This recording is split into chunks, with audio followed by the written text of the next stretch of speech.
Hello everyone, welcome to Oliboard. In this video we are going to discuss about a new update about the regulatory sandbox और हम regulatory sandbox के बारे में भी समझेंगे. Before starting the discussion, I would like to tell you that if you are preparing for your RBI Grade B examination 2025, you can start your journey with Team Oliboard. You can also download our application अगर आपको ये सारे PDFs चाहिए तो, and you can start practicing previous year questions as well on our application and on our website. ये particular news आई थी related to regulatory sandbox framework. तो आरबीआई का एक रेगुलेटरी सैंडबॉक्स फ्रेमवर्क है, उसके रिलेटेड ये न्यूज आई थी. The theme neutral on tap facility application, right, theme neutral on tap application facility, ये 9 अप्रैल को आपके प्रेस रिलीज के अंदर पब्लिश हुआ था. अभी इस न्यूज को समझने से पहले सबसे पहले एक स्ट्रॉन्ग अंडरस्टैंडिंग होनी चाहिए किस टॉपिक की, रेगुलेटरी सैंडबॉक्स फ्रेमवर्क की. तो आप सभी को पता है आरबीआई रेगुलेटरी सैंडबॉक्स फ्रेमवर्क लेके आया था. ये न्यूज को समझने से पहले हम समझते हैं कि रेगुलेटरी सैंडबॉक्स होता क्या है. उसके बाद I will come back to this news and again I will discuss it. और लास्ट के अंदर आपके लिए बहुत सारे प्रैक्टिस एमसीक्यूज भी वीडियो के अंदर हैं, तो वीडियो के एंड तक बने रहिएगा. हम थ्योरी तो पढ़ने वाले हैं और करस्पॉन्डिंगली हम इस न्यूज से और इस फ्रेमवर्क से रिलेटेड बहुत सारे एमसीक्यूज भी आज करने वाले हैं. तो डिस्कशन को चालू करते हैं. What is regulatory sandbox? देखो, अगर मैं एक फिनटेक कंपनी हूं, मेरे पास एक बहुत ही बढ़िया आइडिया है. I am having an amazing idea जो कि मुझे लगता है कि चल जाएगा. ऐसे केस में मुझे क्या करना पड़ेगा, पहले फिनटेक कंपनी की तरह रजिस्ट्रेशन लेना पड़ेगा. अब वो आइडिया इतना कॉम्प्लेक्स है कि उसमें बैंकिंग एक्टिविटीज, केवाईसी नॉर्म्स और भी बहुत सारे regulations related to payment, related to settlement, ये सब लग रहे हैं, राइट. ये सब मुझे फॉलो करने पड़ेंगे. तो अब अगर मुझे वो आइडिया को स्टार्ट करना है, so first I need to comply with all the rules and regulations. अब मैं एक बहुत ही छोटी कंपनी हूं, मैं इतने सारे रूल्स एंड रेगुलेशंस से अभी कंप्लाई नहीं करना चाहता. मैं उस प्रोडक्ट को पहले टेस्ट करना चाहता हूं. दो चीजें होती है, एक होता है प्रूफ ऑफ कॉन्सेप्ट, एक होता है proof of work. Proof of concept आपने पढ़ाई कर ली, is a proof of concept. ठीक है, आप मॉक टेस्ट के अंदर नंबर लेके आ गए, is a proof of concept. Proof of work तब आएगा जब आप एक्चुअल में एग्जाम क्लियर करोगे, राइट. वैसे ही कंपनीज के केस में भी, बिजनेसेस के केस में भी क्या होता है, proof of work, proof of concept होता है. अगर एक कंपनी ने एक प्रोडक्ट को अच्छे से टेस्ट कर लिया, that's a proof of concept. अगर एक कंपनी एक्चुअल में उसको प्रोडक्ट बना के सक्सेसफुल हो गई, that's a proof of work.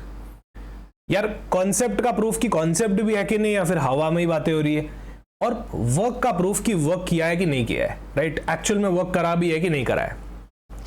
ये रेगुलेटरी सैंडबॉक्स मुझे अलाउ करेगा प्रूफ ऑफ कॉन्सेप्ट को टेस्ट करने के लिए. ठीक है, प्रूफ ऑफ कॉन्सेप्ट को टेस्ट करने के लिए यार पहले तुम टेस्ट तो कर लो कि तुम्हारे प्रोडक्ट में कोई दिक्कत तो नहीं है. Before going all in, right, before going all in आप एक बार अपने प्रोडक्ट को टेस्ट कर लो कि उसके अंदर कोई प्रॉब्लम तो नहीं है, वो ढंग से चल भी रहा है कि नहीं चल रहा है, आप खुद भी उससे सेटिस्फाइड हो, कोई इशू तो क्रिएट नहीं हो रहा. पर मैं टेस्ट करूं कैसे, I need to follow so many regulations, right. इसीलिए रेगुलेटरी सैंडबॉक्स आया. आरबीआई ने बोला तुम तुम्हारे प्रोडक्ट को आराम से हमारे रेगुलेटरी सैंडबॉक्स प्लेटफॉर्म पे आओ और टेस्ट कर लो विदाउट फॉलोइंग लीगल रिक्वायरमेंट्स और just following a limited legal requirements, right. बहुत ज्यादा रेगुलेशंस आपको फॉलो नहीं करने, पर कुछ लिमिटेड रेगुलेशंस आपको फॉलो करने होंगे. आप अपना प्रूफ ऑफ कॉन्सेप्ट डेवलप कर लो. एक बार देख लो कि आपका प्रोडक्ट आपका सर्विस इतना कैपेबल भी है कि वो ढंग से चल पा रहा है, कोई इसमें प्रॉब्लम तो नहीं आ रही है. ये रेगुलेटरी सैंडबॉक्स फ्रेमवर्क बनाया ताकि हम जैसी छोटी फिनटेक कंपनीज क्या कर पाए, अपने प्रोडक्ट की टेस्टिंग कर पाए बिफोर गोइंग ऑल इन. मैं बहुत ज्यादा रेगुलेटरी कंप्लायंसेस फॉलो करूं, बहुत सारा इन्वेस्टमेंट करूं, इट डजंट मैटर. पहले प्रूफ ऑफ कॉन्सेप्ट बना लो, उसके बाद अपना प्रूफ ऑफ वर्क बनाना चालू करना.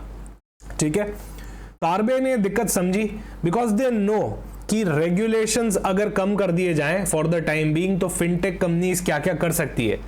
आप सभी लोग जानते हो यूपीआई गेम चेंजर हो गया इंडिया के अंदर फाइनेंशियल इंक्लूजन लाने के अंदर. सो ऐसी बड़ी बड़ी टेक्नोलॉजीज जो होती है ना, ये फिनटेक कंपनीज ही ला सकती हैं और ये आपका पूरा का पूरा गेम चेंज कर सकती है. नेशन का as a whole financial inclusion को जबरदस्त लेवल पे पहुंचा सकती है. आरबीआई को भी ये इंपॉर्टेंस समझ में आई और वही वाला प्लेटफॉर्म लेके आ गए. So RBI setup inter regulatory working group in July 2016 ताकि वो एक्सप्लोर कर पाए फिनटेक इकोसिस्टम को कि उसके अंदर क्या चल रहा है। वहां उन्होंने समझा कि फिनटेक कंपनीज के पास आइडियाज तो बहुत सारे हैं, पर वो टेस्ट नहीं कर पाती। क्यों नहीं कर पाती? क्योंकि उनके ऊपर इतने सारे रेगुलेटरी कंप्लायंसेस आ जाते हैं। सो उन्होंने एक वर्किंग ग्रुप बनाया, recommended as a regulatory sandbox, जो कि क्या कर पाए, इंक्रीज कर पाए एफिशिएंसी, रिस्क को मैनेज कर पाए और अपॉर्चुनिटीज दे पाए कंज्यूमर्स को। अभी मेरे साथ प्रॉब्लम क्या आ रही थी, सर आप खुद ही टेस्ट कर लो ना, आपको आरबीआई की क्यों नीड है? अरे मुझे रियल टाइम डेटा पे टेस्ट करना है। किस पे टेस्ट करना है? रियल टाइम डेटा पे। वो मुझे मिलेगा ही नहीं। अगर मैं रियल टाइम डेटा पे टेस्ट करना चाहता हूं, आरबीआई बोलेगा पहले तुम payment related, settlement related, banking related सारे रेगुलेशंस फॉलो करो, राइट? इंडियन गवर्नमेंट बोलेगी पहले रेगुलेशंस फॉलो करो, तुमको रियल टाइम हम टेस्टिंग नहीं करने देंगे। पर रेगुलेटरी सैंडबॉक्स प्लेटफॉर्म में बिना किसी या कम रेगुलेशंस, आई शुड नॉट से बिना किसी, विद अ लिमिटेड रेगुलेशंस, ये सारी आप टेस्टिंग यहां पे कर सकते हो, that too with a real time data. सही है। सो 2019 के अंदर लॉन्च हुआ, अलाउज एलिजिबल एंटिटीज। सर सब एलिजिबल है क्या? नहीं, एक लिस्ट है, वही एलिजिबल है टू टेस्ट इनोवेटिव प्रोडक्ट्स और services in a controlled environment. अरे बिना कंट्रोल के नहीं टेस्टिंग करने दे सकते। ये सब कीवर्ड्स हैं जो आपको याद रखना है, eligible entities, innovative products and services in a controlled environment. सही है। So regulatory sandbox was established based on the recommendation of a working group on fintech and digital banking. आप लोगों में से कितने लोगों ने कभी आरबीआई की वेबसाइट पे जाके फिनटेक का सेक्शन खोला है? नीचे ही नीचे सबसे पहले आपको क्या दिखेगा? रेगुलेटरी सैंडबॉक्स दिखेगा, राइट? तो ऐसे आप वेबसाइट को भी एक्सप्लोर करोगे तो आपको काफी सारी चीजें पता चलेगी। जिन लोगों ने कभी रेगुलेटरी सैंडबॉक्स के बारे में सुना नहीं है, उनको भी ये चीजें पता चल जाती है अगर वो वेबसाइट से अपडेटेड रहते हैं या फिर हमारी फाइनेंस करंट अफेयर सीरीज से अपडेटेड होते हैं। वहां पर मैंने काफी बार इस कॉन्सेप्ट को कवर किया है क्रिस्प में। आज हम उसके बारे में डिटेल में बात करने वाले हैं और इसके बारे में डिटेल में एमसीक्यूज भी करने वाले हैं। डेफिनेशन की अगर बात करूं तो लाइव टेस्टिंग यहां हो सकती है of new financial product services technologies in a controlled environment, potentially with regulatory relaxation. तो क्या मुझे रेगुलेटरी रिलैक्सेशन मिलेंगे? मिलेंगे। अरे एक बार टेस्ट कर लो, एक बार टेस्ट कर लो, उसके बाद सारे रेगुलेशंस फॉलो कर लेना। अब आप मॉक टेस्ट देते हो, राइट? तो आपके यहाँ सर पे कोई आके खड़ा तो नहीं हो जाता ना सुपरवाइजर कि कहीं चीटिंग तो नहीं कर रहे हो, कहीं ये तो नहीं कर रहे हो, कहीं वो तो नहीं कर रहे हो। अरे मैं तो सिर्फ टेस्ट कर रहा हूं, आई एम तो जस्ट गिविंग अ टेस्ट। जब प्रूफ ऑफ वर्क बन जाएगा, जब एक्चुअल में मैं जाऊंगा पेपर देने, तब ये सब चीजें करना, तब इतने सारे कंट्रोल्स लगाना, रेगुलेशंस लगाना। अभी क्यों लगा रहे हो, राइट? इसी तरह से फिनटेक कंपनीज में भी प्रॉब्लम आ रही थी रेगुलेशंस की, उसी को रिलैक्स किया गया रेगुलेटरी सैंडबॉक्स के अंदर। It help businesses evaluate their products viability, operational capability and potential economic effect. जो फिनटेक प्रोडक्ट बना रहा है, जो इनोवेशन कर रहा है, टेक इनोवेशन, उसको खुद को नहीं पता कि ये कितना आगे जाने वाला है। मार्क जुकरबर्ग को खुद को नहीं पता होगा कि फेसबुक इतना आगे चले जाएगा, आके आज मेटा बन जाएगा, इंस्टाग्राम, व्हाट्सएप सब एक्वायर कर लेगा, राइट? सो टेक में ऐसा ही होता है। फाउंडर को खुद को नहीं पता होता है कितना आगे जाने वाला होता है, तो फाउंडर को खुद को, बिजनेसेस को खुद को क्या करना पड़ता है? इवैल्यूएट करना पड़ता है। इसकी वायबिलिटी कितनी है, इसकी कैपेबिलिटी कितनी है, इसमें कितना पोटेंशियल है, कितना बड़ा इसका क्राउड हो सकता है। यही सब करने के लिए रेगुलेटरी सैंडबॉक्स फ्रेमवर्क बना। सबसे पहले रेगुलेटरी रिलैक्सेशंस दिए, प्रोडक्ट की वायबिलिटी चेक करी, कैपेबिलिटी चेक करी कि कितना आगे जा सकता है, और पोटेंशियल इकोनॉमिक इंपैक्ट भी देखा यहां पे कि कितना पोटेंशियल इकोनॉमिक इंपैक्ट इसका आ सकता है। Users of Sandbox can test their products viability without the need for larger and more expensive rollout। मैं full fledged पहले प्रोडक्ट लॉन्च करूं, फिर पता चले लोगों को पसंद नहीं आ रहा, या ये टेक्नोलॉजी उतनी स्केलेबल नहीं है, या इसका अडॉप्शन उतना अच्छा नहीं होने वाला। बेटर है ना एक टेस्ट देके देखो, राइट? बेटर है ना एक टेस्ट देके देखो, वहीं से काफी चीजें क्लियर हो जाएगी, rather than doing so much of expenditure पहली बार में। एक बार टेस्ट देके देख लेता हूं। Fintech solutions can further the financial inclusion. जैसे मैंने आपको बताया, फिनटेक कंपनीज ही फाइनेंशियल इंक्लूजन को at a mass level penetrate कर सकती है। आप देख सकते हो यूपीआई का पेनिट्रेशन कहां से कहां पहुंच गया, हमारा फाइनेंशियल इंक्लूजन एक बहुत बड़ा बूस्ट मिला यूपीआई की वजह से, right? Areas that can potentially get a thrust from the sandbox include micro finance, innovative small saving, micro insurance products, remittances और बहुत सारी चीजें जिसको आज हम वीडियो के अंदर भी डिस्कस करने वाले हैं। अभी देखो ये कुछ टाइम पहले की न्यूज़ है, जनवरी 2025, राइट। इस फाइनेंशियल ईयर के पहले मंथ, सॉरी इस कैलेंडर ईयर के पहले मंथ की डिटेल है, जनवरी 29 की न्यूज़ है। वहाँ पे रेगुलेटरी सैंडबॉक्स ने क्या किया था, on tap application on theme retail payments completion of test. तो यहाँ पे एक कंपनी को परमिशन दी थी, एक्स्ट्रो इंडिया टेक्नोलॉजीज को। क्या परमिशन दी थी, ऑफलाइन डिजिटल पेमेंट सॉल्यूशन की। ये एक ऑफलाइन डिजिटल पेमेंट सॉल्यूशन बनाना चाह रहे थे। ये चाह रहे थे कि नेट नहीं भी हो, इंटरनेट नहीं भी हो, तो भी ये डिजिटल पेमेंट कर पाए, विच यूटिलाइजेस डिस्ट्रीब्यूटेड लेजर टेक्नोलॉजी, जो कि ब्लॉकचेन टेक्नोलॉजी का यूज करती थी, right. Distributed ledger technology in combination with private biometric authentication. ये चाहते थे कि बायोमेट्रिक को भी टेस्ट किया जाए इस पर्टिकुलर फ्रेमवर्क के अंदर। डिस्ट्रीब्यूटेड लेजर टेक्नोलॉजी और बायोमेट्रिक ऑथेंटिकेशन, इनको कंबाइन करके एक offline card to card and card to phone transaction बनाना चाह रहे थे। तो यहाँ पे सबसे पहले कार्ड टू कार्ड में पेमेंट्स, कार्ड टू फोन में भी पेमेंट्स आ गया, तो पेमेंट के regulations, biometric privacy regulations, DTL पे आप टेस्टिंग कर रहे हो उसके रेगुलेशन, इतने सारे रेगुलेशन फॉलो अगर करेगा सामने वाला फाउंडर तो प्रोडक्ट कभी बनेगा ही नहीं, राइट। इसके अंदर क्या होता है, सबसे पहले सबसे बढ़िया वाला कॉन्सेप्ट चलता है। अगर आपके पास कोई टेक्नोलॉजिकल आइडिया है, आप सबसे पहले सबसे बढ़िया उसको इंप्लीमेंट कर दो। ये फिनटेक का रूल होता है, ये किसी भी स्टार्टअप का रूल होता है, राइट, थंब रूल होता है। अभी यहाँ पे प्रॉब्लम ये आने लग गई कि इतने सारे मैं रेगुलेशन बैठ के फॉलो करूंगा, तब तक तो कोई और उसको कॉपी कर लेगा, 2-4 कॉम्पिटिटर तो तब तक ही खड़े हो जाएंगे, या फिर मैं रेगुलेशन ही फॉलो करता जाऊंगा, मेरा काम से ध्यान हट जाएगा। मेन मेरा जो ऑपरेशन था, मैं प्रोडक्ट बनाना चाह रहा था, वो छोड़ के अब मैं रेगुलेशंस के चक्कर काट रहा हूं। आरबीआई ने बोला चलो रेगुलेटरी सैंडबॉक्स प्लेटफॉर्म निकालते हैं, अगर तुम उसमें एलिजिबल हो तो आ जाओ, टेस्ट कर लो, राइट। तो ये सारे, ये प्रैक्टिकली मैं आपको बता रहा हूं कि रेगुलेटरी सैंडबॉक्स फ्रेमवर्क को लाने की क्यों नीड पड़ी, राइट। ये सारे रेगुलेशंस फॉलो करूं, इससे बढ़िया पहले टेस्टिंग कर लूं। टेस्टिंग सक्सेसफुल चली जाती है, ये सारे फॉलो करने ही है। इंडिया में रहना तो रेगुलेशन तो फॉलो करने ही है, बाद में कर लेंगे, एक बार टेस्ट कर लेते हैं, राइट। ऑब्जेक्टिव क्या रहे इसके कि इनोवेशन को बढ़ावा दिया जाए, इनोवेशन को बढ़ाया जाए। यार इतने सारे regulation will always kill innovation. पहले एक बार टेस्टिंग हो जाए, इनोवेटिव है, सब सही है, तो आ जाओ रेगुलेशन फॉलो कर लेना। तो इससे इनोवेशन पेनिट्रेट होता है, एफिशिएंसी बढ़ती है फाइनेंशियल सर्विसेज की। रियल वर्ल्ड टेस्टिंग दी, यहाँ पे एक रियल वर्ल्ड टेस्टिंग आपको दिया जा रहा है, रियल डेटा के साथ होता है, डमी डेटा के साथ यहाँ टेस्टिंग नहीं होती, आपको एक्चुअल डेटा दिया जाता है टेस्टिंग करने के लिए। Helps in building the evidence based take responsive regulation and genuine problem को यहाँ पे सॉल्व किया जाता है, और इससे अल्टीमेटली यहाँ पे कंज्यूमर का बेनिफिट ही होने वाला है। आप देखिए अगर ये प्रोडक्ट सक्सेसफुल हो गया तो इससे आप ऑफलाइन पेमेंट कर सकते हो, वो भी डिजिटल सॉल्यूशन के, राइट। इससे आप कार्ड टू कार्ड पेमेंट कर सकते हो, कार्ड टू फोन पेमेंट कर सकते हो। कितनी जबरदस्त टेक्नोलॉजी पे ये लोग काम कर रहे हैं, राइट। तो डेफिनेटली इससे जनरल पब्लिक एट लार्ज का ही बेनिफिट होना है। इनोवेशन बहुत पीक पे जाएगा इस रेगुलेटरी सैंडबॉक्स से। Benefits, learning by doing. आज मैं करके नहीं देखूंगा तो क्या सीखूंगा, right. So RBI regulatory sandbox बोलता है यार आ जाओ और टेस्ट कर लो, पता चल जाएगा क्या प्रोडक्ट है, कितना चलने वाला है, आ जाओ और टेस्ट कर लो।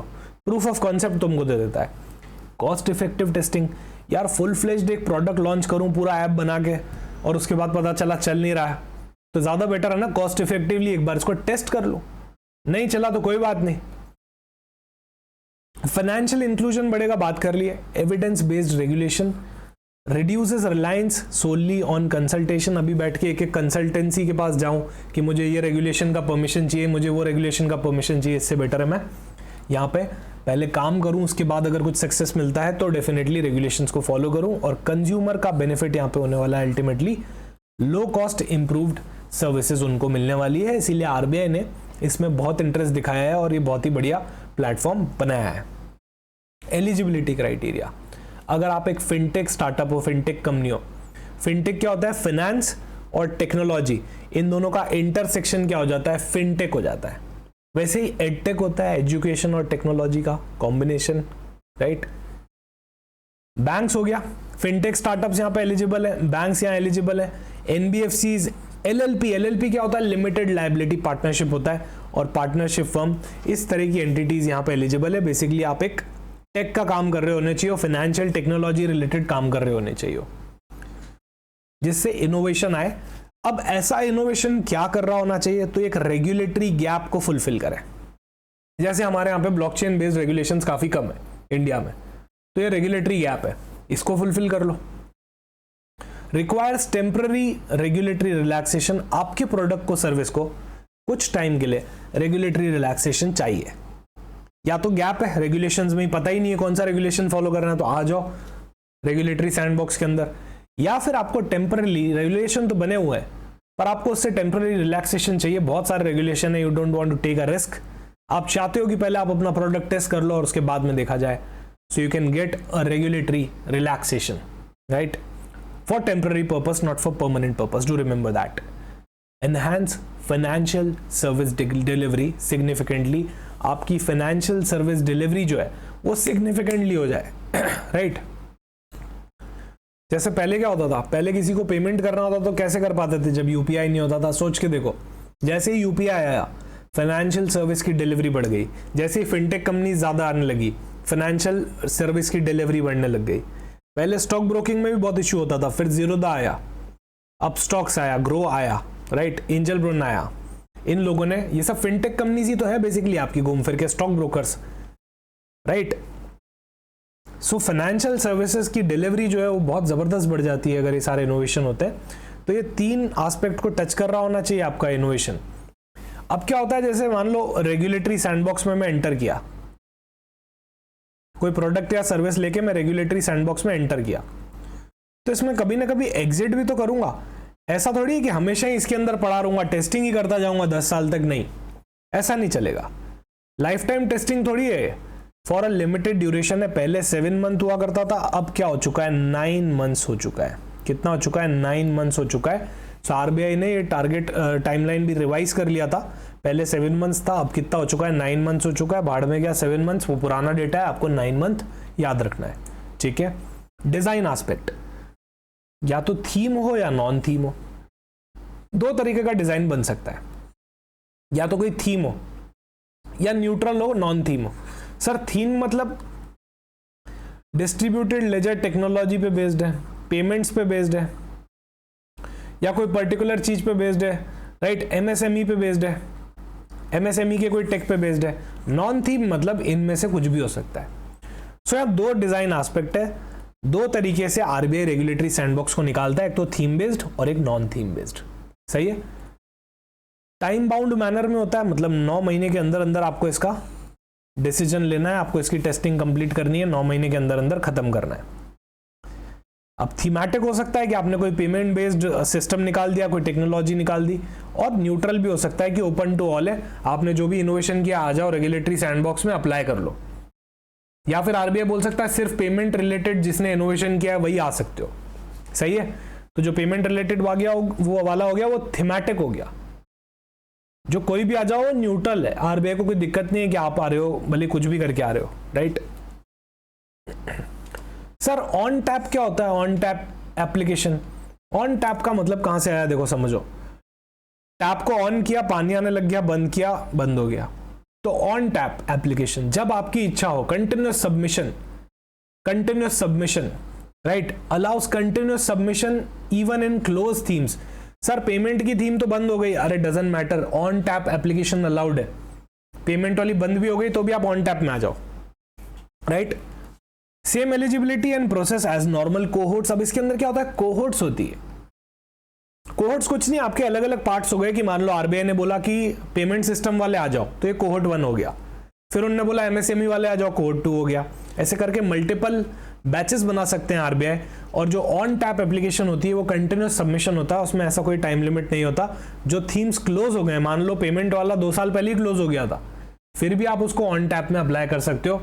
यार ये बहुत बड़ी प्रॉब्लम फेस करनी पड़ रही थी, राइट, जिसको हम आगे डिस्कस करने वाले हैं। ओके, सबसे पहले इनोवेटिव प्रोडक्ट एंड सर्विसेज की बात करनी है।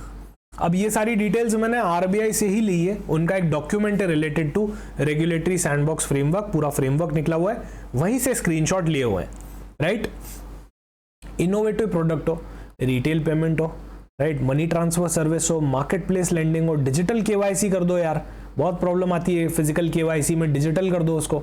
फाइनेंशियल एडवाइजरी हो, वेल्थ मैनेजमेंट सॉल्यूशंस हो, स्मार्ट कॉन्ट्रैक्ट हो, financial inclusion products, cyber security products, regtech regulatory technology, सुपटेक supervisory technology, supervise करने की टेक्नोलॉजी, रेगुलेटरी टेक्नोलॉजी मतलब रेगुलेशंस और टेक्नोलॉजी का इंटरसेक्शन, जैसे फिनटेक होता है वैसे रेडटेक। ओके, ये सारे प्रोडक्ट हो, इनोवेटिव टेक्नोलॉजी हो, मोबाइल टेक्नोलॉजी एप्लीकेशन हो, एप्स के थ्रू हो, डिजिटल डेटा एनालिटिक्स हो पाए उस पर, एपीआईज के जरिए काम हो, एप्लीकेशन प्रोग्राम इंटरफेस या फिर एप्लीकेशन अंडर ब्लॉकचेन टेक्नोलॉजी पे काम करे, AI/ML पे काम करे, artificial intelligence machine learning capabilities हो, ऐसे प्रोडक्ट्स को इनकरेज करने के लिए आरबीआई ने रेगुलेटरी सैंडबॉक्स बनाया है। राइट, आगे चलते हैं। Regulatory requirement relaxation for applicants. अगर आप रेगुलेटरी सैंडबॉक्स में एक्सेप्ट हो जाते हो, आपकी एप्लीकेशन एक्सेप्ट हो जाती है, तो आपको रेगुलेटरी रिलैक्सेशन मिलेंगे। सर किस तरह के मिलेंगे? देखो कुछ एग्जांपल्स दे देते हैं। वैसे तो डिपेंड करता है केस टू केस बेसिस, तभी बात करेंगे जब आपकी एप्लीकेशन एक्सेप्ट हो जाएगी। फिर भी लिक्विडिटी रिक्वायरमेंट की, इतनी लिक्विडिटी आपको मेंटेन करनी है। बोर्ड कॉम्पोजिशन की, बोर्ड में इतने लोग होने चाहिए, इतने इंडिपेंडेंट डायरेक्टर होने चाहिए।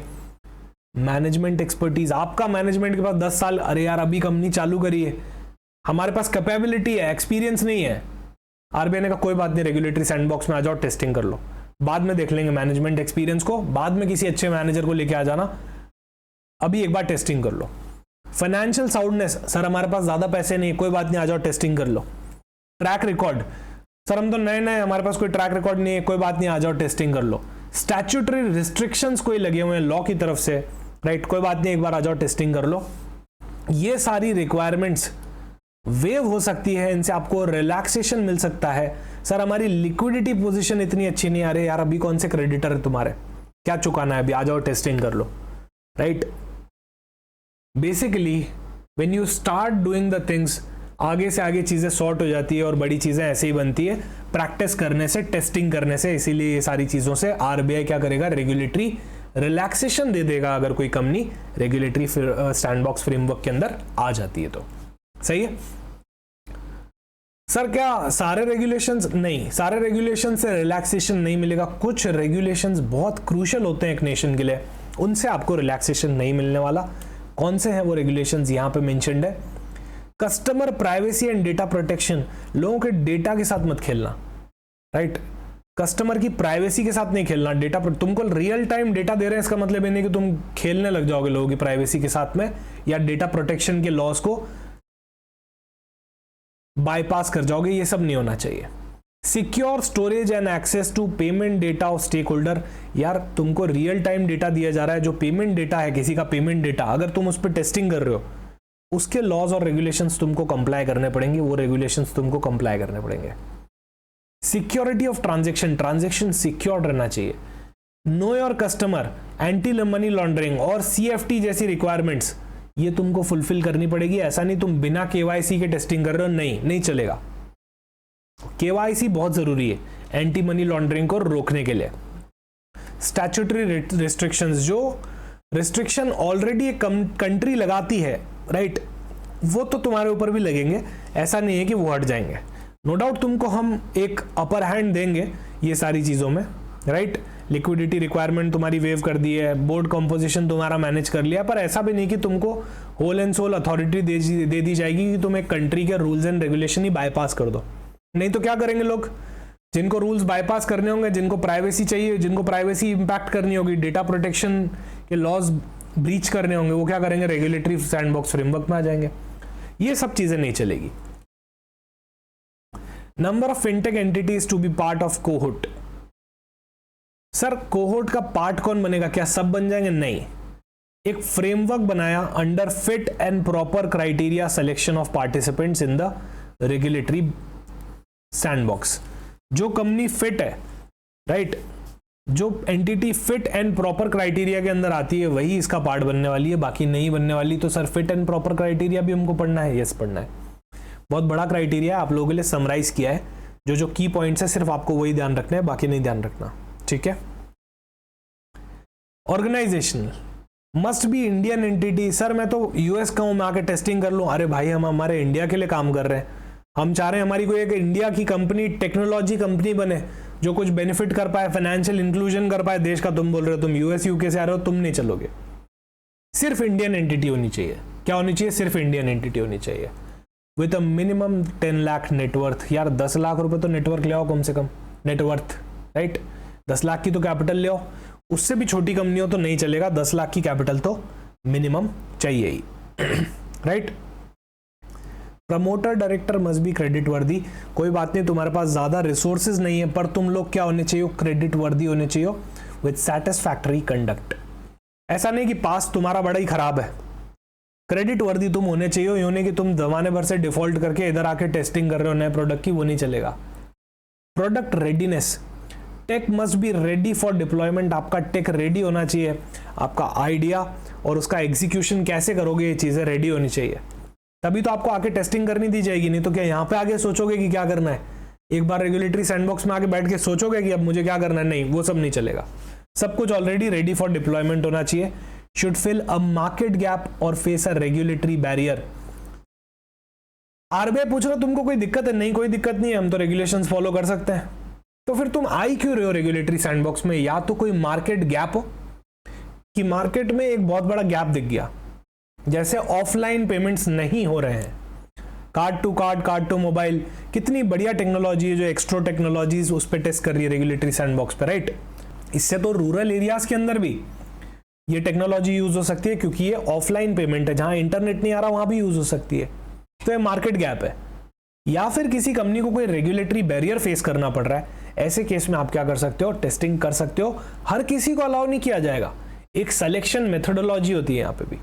कंप्लायंस रेडीनेस, क्या आप तैयार हो data protection, KYC, anti money laundering, इन सब के रेगुलेशन से कंप्लाई करने के लिए? क्योंकि हम इस पे कॉम्प्रोमाइज नहीं करने वाले, इतना तो आपको कंप्लाई करना ही पड़ेगा। Must have a exit strategy. यार तुमको 9 महीने में सब कंक्लूड करना है, तुम्हारी एग्जिट स्ट्रैटेजी भी है कि नहीं है, या फिर तुम ऐसे हवा में आके सिर्फ टेस्टिंग करना चाहते हो, राइट। रिस्क मिटिगेशन प्लान, कोई रिस्क आया तो उसको कैसे मिटिगेट करोगे, इसका प्लान होना चाहिए, right. Must show a prior POC और testing if any proof of concept. यार तुम यहां आके टेस्टिंग करने वाले हो तो एटलीस्ट तुम्हारे प्रूफ ऑफ कॉन्सेप्ट तो दे दो कि तुमने कुछ तो किया होगा उससे रिलेटेड, राइट। लेट सपोज मैं नया एक टीचर बना, से फॉर एग्जांपल मैं एक नया टीचर बना, राइट। मैं एक प्लेटफॉर्म पे जाता हूं, मैंने कहा यार सर पढ़ाने दे दो, तो बोलेंगे कि तुम्हारा डेमो लेक्चर दे दो, बोलेंगे। तुम कहीं जॉब करने जाओगे तो तुम्हारा रेज्यूमे मांगेंगे कि यार तुमने फाइनेंस के लिए अप्लाई किया है, लेट सपोज तुमने फाइनेंस की जॉब के लिए अप्लाई किया है, तो तुम्हारा प्रूफ ऑफ कॉन्सेप्ट तो होगा, क्या तुम्हारे पास फाइनेंस की डिग्री है, क्या तुमने कभी फाइनेंस में काम किया है, राइट। तो ये सब प्रूफ ऑफ कॉन्सेप्ट होता है, बेसिक प्रूफ ऑफ कॉन्सेप्ट आपसे यहाँ पे आरबीआई मांगने वाला है। Entity whose application is rejected under the regulatory sandbox. मान लो मैंने अप्लाई किया रेगुलेटरी सैंडबॉक्स के अंदर, मेरी एप्लीकेशन रिजेक्ट हो गई, मैं फिर 2 दिन बाद क्या अप्लाई कर लूंगा? नहीं कर सकता, 6 महीने तक नहीं कर सकता। मेरे ऊपर कूलिंग ऑफ पीरियड लगेगा। क्या बोलते हैं इसको? Cooling off period. तुम अब थोड़े कूल हो जाओ, थोड़ा चिल करो, थोड़ा ब्रेक ले लो, तुम्हारे प्रोडक्ट में दम नहीं है, तुम थोड़ा ब्रेक ले लो, इसको बोलते हैं cooling off period. Entity whose application is rejected under the regulatory sandbox will be eligible to apply again with same product or similar kind of product only after the completion of mandatory cooling period of 6 months। अरे यार मैं कोई technology लेके आया, वो RBI ने accept नहीं करी रेगुलेटरी सैंडबॉक्स के अंदर, मैं 2 दिन बाद फिर चला गया, फिर 1 महीने बाद चला गया, फिर 2 महीने बाद चला गया। अरे कोई मजाक चल रहा है क्या? तुम 6 महीने बाद आओ, अगर तुमको सेम प्रोडक्ट या सिमिलर प्रोडक्ट के लिए लाना है, कोई डिफरेंट प्रोडक्ट है तो definitely you can apply. Innovation is always appreciated, but ऐसा नहीं कि तुम एक ही प्रोडक्ट है उससे मिलते जुलते ही प्रोडक्ट बार बार अप्लाई कर रहे हो और रिजेक्ट होते जा रहे हो, ये सब नहीं चलेगा। ऐसा हो रहा है तो खाओ कूलिंग ऑफ पीरियड 6 महीने का, 6 महीने बाद आना, ठीक है। एक्सटेंडिंग और एग्जिटिंग द रेगुलेटरी सैंडबॉक्स, आपका जैसे ही पीरियड खत्म हो गया 9 मंथ्स वाला, तो आप क्या करोगे? या तो एग्जिट कर लोगे, और करना ही है एग्जिट, नहीं तो एक्सटेंड भी कर सकते हो, पर आपको आरबीआई को अप्लाई करना पड़ेगा at least 1 month before the expiration thereof. मतलब आपको पता है यहाँ पे आपका एग्जिट होने वाला है 9th मंथ पे, तो आप 8th मंथ से पहले अप्लाई कर दो, राइट।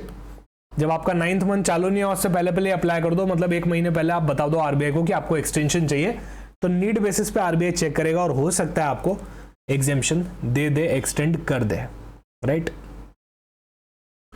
कुछ एरियाज ऐसे हैं जहां पे आपको टेस्टिंग अलाउड नहीं है। सर मैं तो क्रिप्टो करेंसी टेस्ट करना चाहता हूं आरबीआई के प्लेटफॉर्म पे। नहीं भाई तुम रुक जाओ, तुम मत करो, राइट, तुमसे नहीं हो पाएगा। सर मैं क्रेडिट रजिस्ट्री, क्रेडिट इंफॉर्मेशन, ये सारी डिटेल्स चाह रहा हूं, इन पे टेस्टिंग नहीं हो पाएगा। तो कुछ एरियाज ऐसे हैं जिनके ऊपर आरबीआई आपको अलाउ नहीं करेगा to test under the regulatory sandbox framework. ये इंपॉर्टेंट है, आपको पता होना चाहिए। Credit registry, credit information, cryptocurrencies, trading, investing, settling in crypto assets, initial coin offering, ये भी क्रिप्टो से रिलेटेड होता है। सर कैसे होता है? आईसीओ क्या होता है? हमने तो आईपीओ सुना है, ये वही होता है। आईपीओ स्टॉक्स का होता है, शेयर्स का होता है। ICO initial coin offering crypto currencies की होती है। सेम चीज है, मैं कोई नया क्रिप्टो ला रहा हूं तो मैं आईसीओ लेके आऊंगा। चेन मार्केटिंग सर्विसेज, सर हम तो मल्टी लेवल मार्केटिंग वाले, नहीं यार नहीं चलेगा। आगे एक जने को बेचो, आगे फिर वो जना 3 जनों को बेचेगा, वो 3 जने आगे 3 जनों को बेचेंगे, ये सब नहीं चलेगा, राइट, ये सब नहीं अलाउड है। Multi level marketing, chain marketing services नहीं अलाउड है। या फिर कोई भी प्रोडक्ट सर्विस जिसको गवर्नमेंट ऑफ इंडिया ने बैन कर रखा है या किसी रेगुलेटर ने बैन कर रखा है, मान लो सेबी ने बैन कर रखा है, तो तुम आरबीआई के पास जाके उसको रेगुलेटरी सैंडबॉक्स फ्रेमवर्क पे टेस्ट नहीं कर सकते हो। सही है, ये आपका रेगुलेटरी सैंडबॉक्स फ्रेमवर्क है। अभी इस सैंडबॉक्स की 5 स्टेजेस होती है। न्यूज भी डिस्कस करने वाला हूं बहुत ही जल्दी, और बहुत ही जल्दी एमसीक्यूज भी अब हम करने वाले हैं।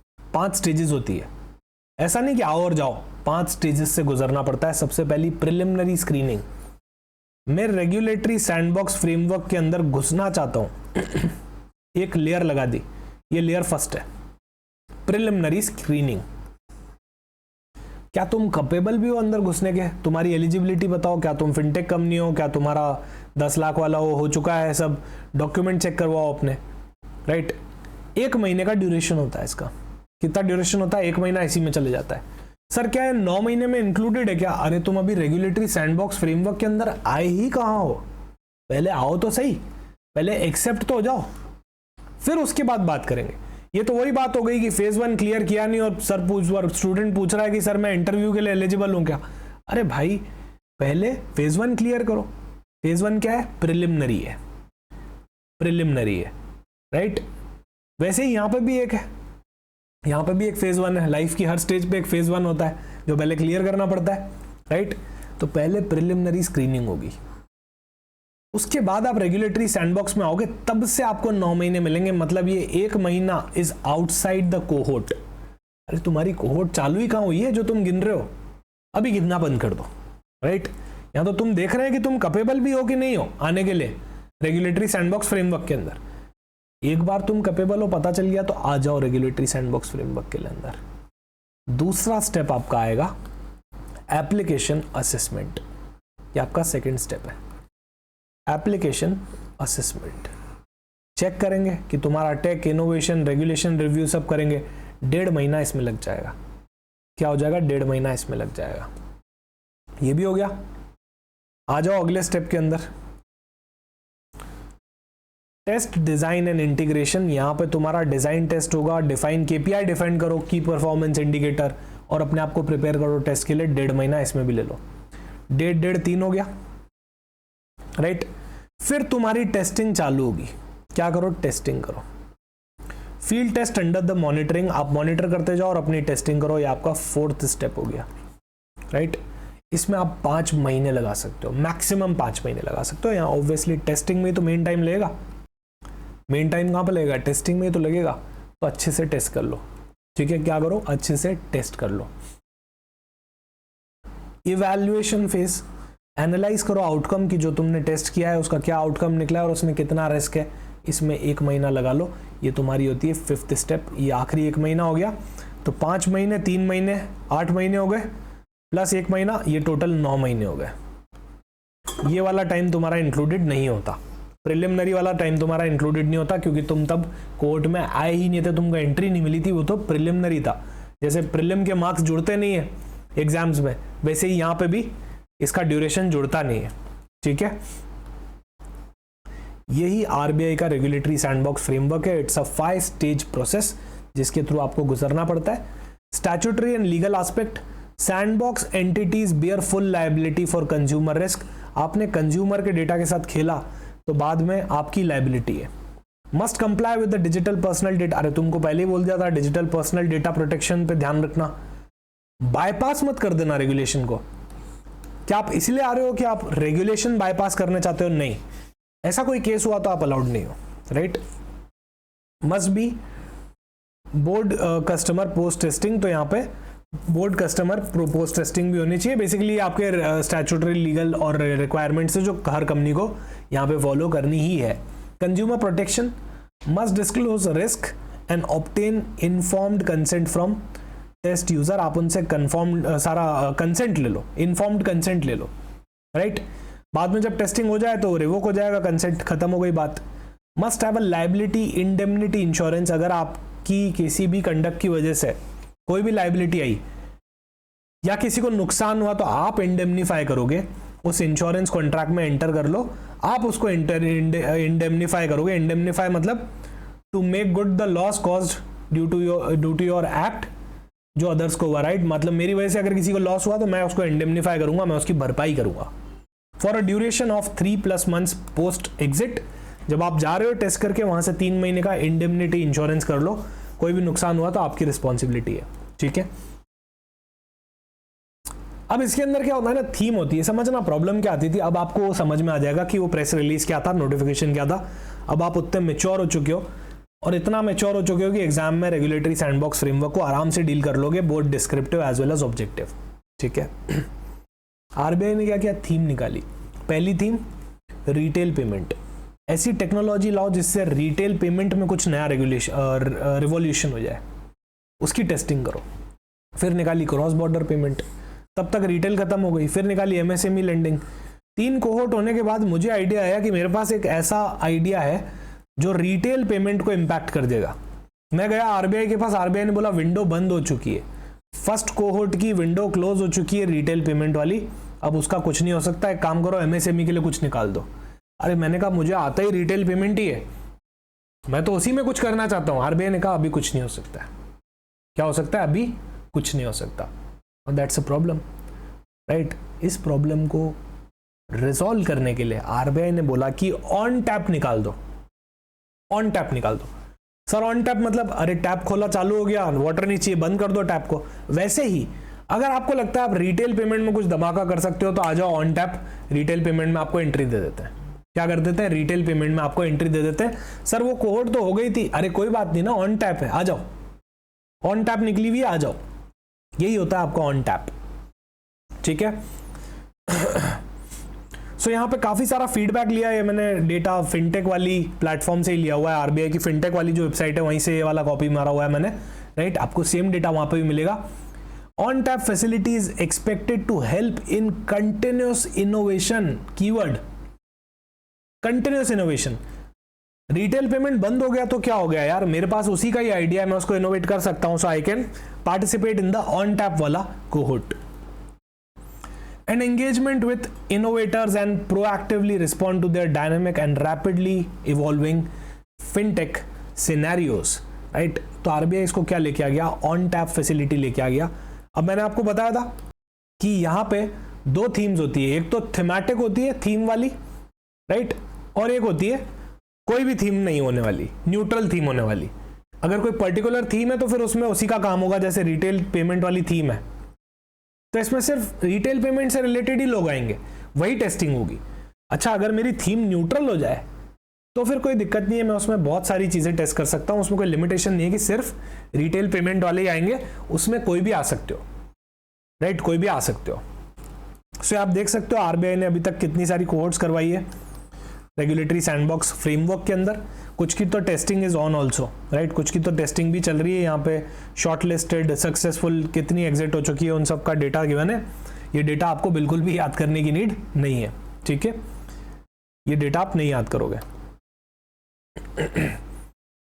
यहाँ पे आरबीआई ने बताया कि ऑन टैप एप्लीकेशन फैसिलिटी को क्या कर दिया है उन लोगों ने, जो आपकी थीम बेस्ड कोहोर्ट्स हैं जो बंद हो चुकी हैं, ये सारी आपकी थीम बेस्ड कोहोर्ट्स हैं, राइट, इनको क्या कर दिया है, ऑन टैप कर दिया है। मतलब अब आपको रिटेल पेमेंट में जाना है, एमएसएमई में जाना है, क्रॉस बॉर्डर में जाना है, आप जा सकते हो। क्या कर सकते हो? जा सकते हो, right. A 5th theme neutral cohort with a specified time window for receiving the application was also announced in October 2023। तो अक्टूबर 23 के अंदर एक न्यूट्रल थीम वाली स्कीम लेके आए कि कोई भी आ जाओ, right, which is expected to conclude in May 2025। अगले महीने ही कंक्लूड होने वाली है, उसका टाइमलाइन अभी कंक्लूड होने वाला है। Under this cohort shortlisted entities were eligible to test any innovative products or solution by the regulatory ambit of RBI। तो ये सारा डिटेल आपको यहाँ पे दिया हुआ है, आपको पता होनी चाहिए कितनी कोहोर्ट हो गई और ऑन टैप का क्या मतलब होता है, ये भी आपको पता होना चाहिए। सही है सर। थीम बेस्ड वाली तो समझ में आ गई, जो नॉन थीम बेस्ड वाली है उसमें क्या कोई भी आ सकता है, मतलब न्यूट्रल के अंदर क्या कोई भी आ सकता है? यस, कोई भी आ सकता है। एक लिस्ट गिवन है जो कि इंक्लूसिव है, राइट, ब्रॉड लिस्ट गिवन है कि ये देखो ये सारी चीजें हो सकती है, पर इसका मतलब ये नहीं कि अगर इस लिस्ट में फॉल नहीं हो रहा तो वो नहीं आ सकता। ये एक एग्जॉस्टिव लिस्ट नहीं है, नहीं आपका आरबीआई का सिलेबस एग्जॉस्टिव है, वो सब चीजें कवर नहीं करता, आपसे कुछ भी पूछी जा सकती है रिलेटेड चीजें। ये लिस्ट भी वैसे ही एग्जॉस्टिव नहीं है, इनमें से कुछ भी चीजें आ सकती है और कुछ भी और भी हो तो वो भी आ सकता है, राइट। तो जैसे डिजिटल फाइनेंशियल लिटरेसी रिलेटेड हो गया, EKYC रिलेटेड हो गया, बहुत सारी चीजें यहाँ पे कवर्ड है। ओके, अभी मुझे लगता है आपका रेगुलेटरी सैंडबॉक्स और उससे रिलेटेड ये जो न्यूज़ आई है ये सब आपका एकदम सुपर स्ट्रांग हो चुका है।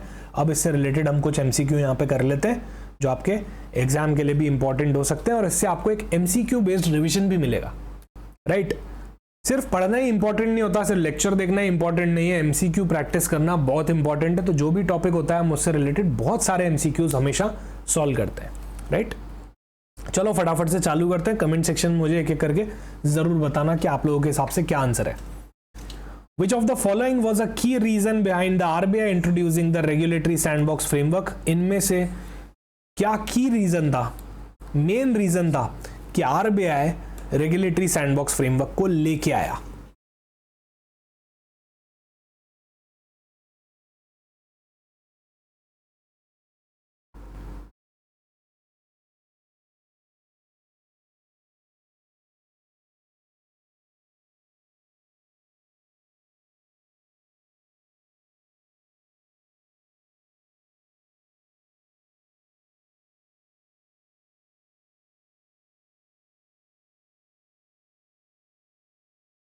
What should be the correct answer here?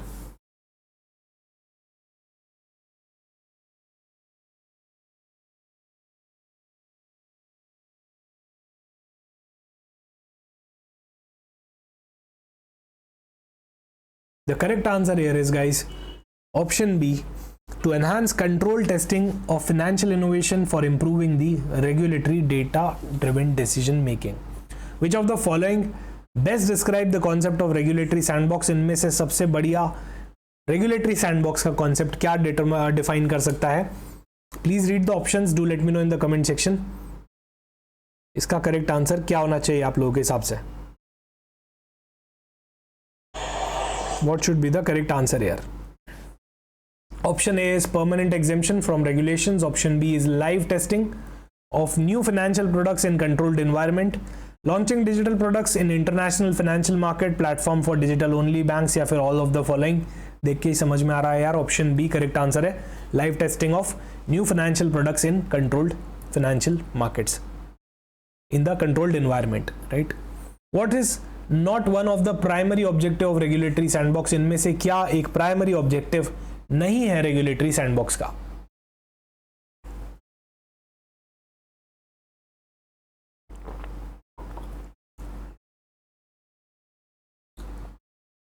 कौन सा इनमें से एक प्राइमरी ऑब्जेक्टिव नहीं है?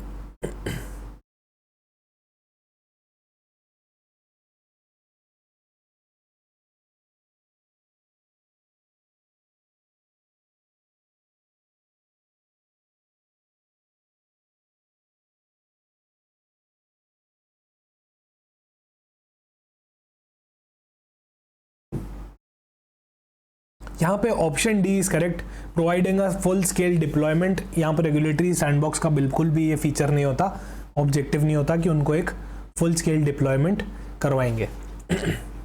विच ऑफ द फॉलोइंग प्रोडक्ट और services are excluded from the regulatory sandbox? इनमें से कौन सा प्रोडक्ट या सर्विस नहीं आता है रेगुलेटरी सैंडबॉक्स फ्रेमवर्क के अंदर? आप उसको टेस्ट नहीं कर सकते।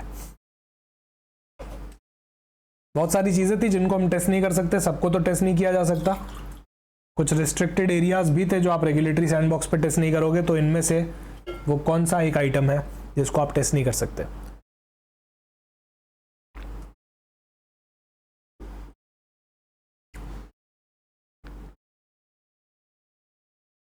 And the correct answer here is option C, initial coin offering. आप इसको नहीं टेस्ट कर सकते, ये क्रिप्टो करेंसी रिलेटेड है। What does on tap feature in the RBI's regulatory framework allows? On tap feature क्या अलाउ करता है? फटाफट से ऑप्शंस देखो, मुझे कमेंट सेक्शन में बताओ। What should be the correct answer here? क्या इसका करेक्ट चॉइस होना चाहिए आप लोगों के हिसाब से?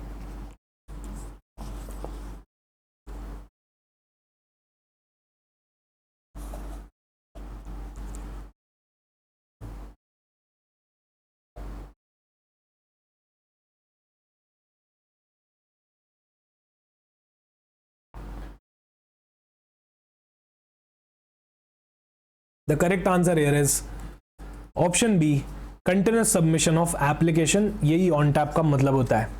Which of these regulatory requirement will not be relaxed during sandbox testing? आपको एक्सेप्ट कर लिया गया, सैंडबॉक्स टेस्टिंग के अंदर आप आ गए।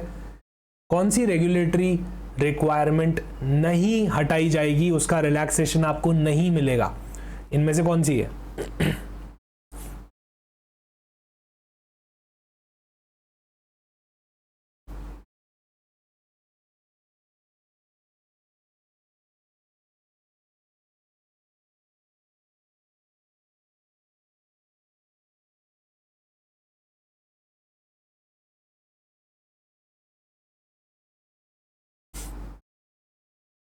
The correct answer here is option C, secure storage of payment data. इनका रेगुलेशन का रिलैक्सेशन आपको यहाँ पे नहीं मिलने वाला है। What is the final stage in the RBI regulatory sandbox framework? आप जानते हो 5 स्टेज का ये प्रोसेस है, इनमें से कौन सी फाइनल स्टेज के अंदर आती है? फाइनल स्टेज के अंदर कौन सी आती है?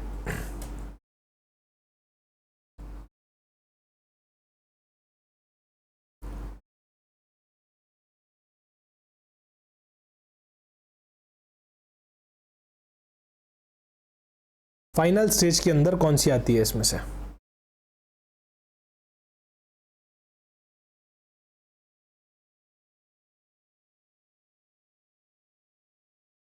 Here the correct choice is option D, evaluation phase. ठीक है, इवैल्यूएशन फेज आपका लास्ट होता है सबसे। Under the sandbox entities, under the sandbox the entity must comply with the provision of which data protection law? तो आपका digital personal data protection act आपको follow करना पड़ता है यहाँ पे। What is the maximum typical duration of a cohort under the regulatory sandbox as per the RBI framework? ये important है बहुत, ये काफी इंपॉर्टेंट है। मैक्सिमम ड्यूरेशन क्या है आपके कोहोर्ट का? Stated maximum.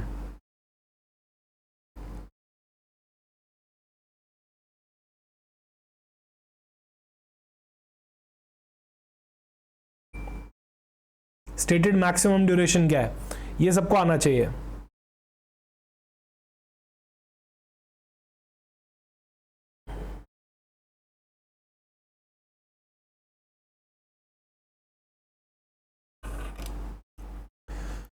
ये हमने बहुत डिटेल में समझा था। Option C 9 months is the correct choice here. Which of the following is not a part of 5-stage process of the RBI regulatory sandbox? इनमें से कौन सा 5-stage regulatory sandbox का पार्ट नहीं बनता है? What should be the correct choice here? What should be the correct choice here? The correct option here is option D, expansion phase। इसका part नहीं बनता। एक्सपैंड करने की कोई भी बात नहीं होती, यहां सिर्फ टेस्टिंग की बात होती है। Which of the following best describes RBI's stance on customer liability in the sandbox? Customer liability जो रहती है वो अल्टीमेटली किसकी रहती है? क्या आरबीआई की रहती है या फिर क्या एंटिटी की ही रहती है? क्या सीन रहता है? तो आरबीआई की नहीं रहती है, ये fully lies with the sandbox entity. What type of insurance must sandbox entities maintain? मुझे लगता है ये इतने डीप में आपसे एमसीक्यूज पूछे गए हैं हर लिमिट पे और हर डेटा पॉइंट पे, कि अगर आप ये भी अच्छे से कर लेते हो रेगुलेटरी सैंडबॉक्स का मतलब समझ के, और वो लिस्ट चेक करके कि क्या क्या रेगुलेशंस हमको फॉलो करने हैं, क्या क्या नहीं करने हैं, कौन कौन सी एंटिटीज नहीं आती है, ये सब आप कर लेते हो, अगर 3 चीज़ें भी ये कर लेते हो तो भी आपको पूरा का पूरा टॉपिक आराम से स्किप कर सकते हो, क्योंकि मेजरली यहाँ पे सारी चीज़ें कवर्ड है जो एग्जाम में आ सकती है। यहाँ करेक्ट आंसर क्या हो जाएगा, आपको 3 महीने का पोस्ट एग्जिट पे भी आपको क्या है, इंडेमनिटी देनी पड़ेगी, कोई भी लाइबिलिटी आई तो वो आपकी है। ये भी बहुत इंपॉर्टेंट है, what is the minimum net worth required for the entity to be eligible to participate in the RBI regulatory sandbox. Sandbox में अगर पार्टिसिपेट होना है तो कितना आपका नेटवर्थ होना चाहिए, do let me know in the comment section.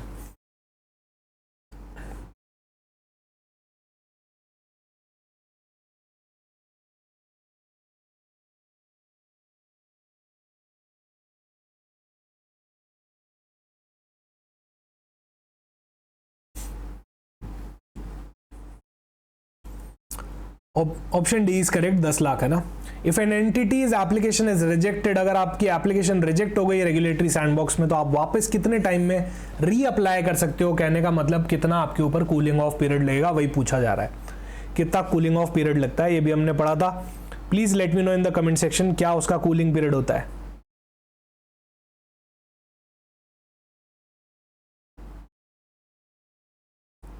क्या उसका कूलिंग पीरियड होता है।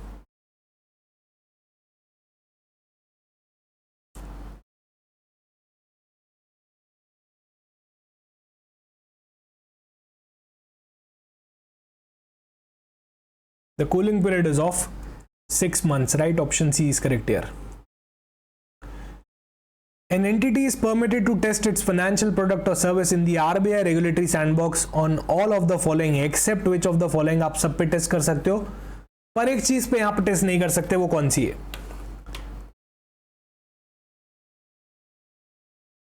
वो कौन सी चीज है जो यहाँ पे आप टेस्ट नहीं कर सकते हो।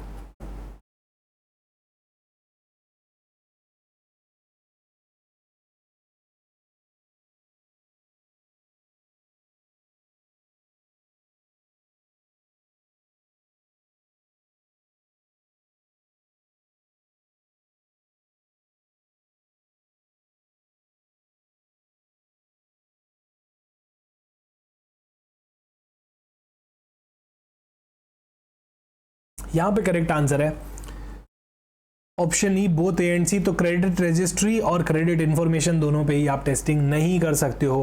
What is the theme of the 4th cohort of RBI regulatory sandbox. 4th जो कोहोर्ट हुआ था उसका थीम क्या है, 4th कोहोर्ट का थीम क्या है यहाँ पे।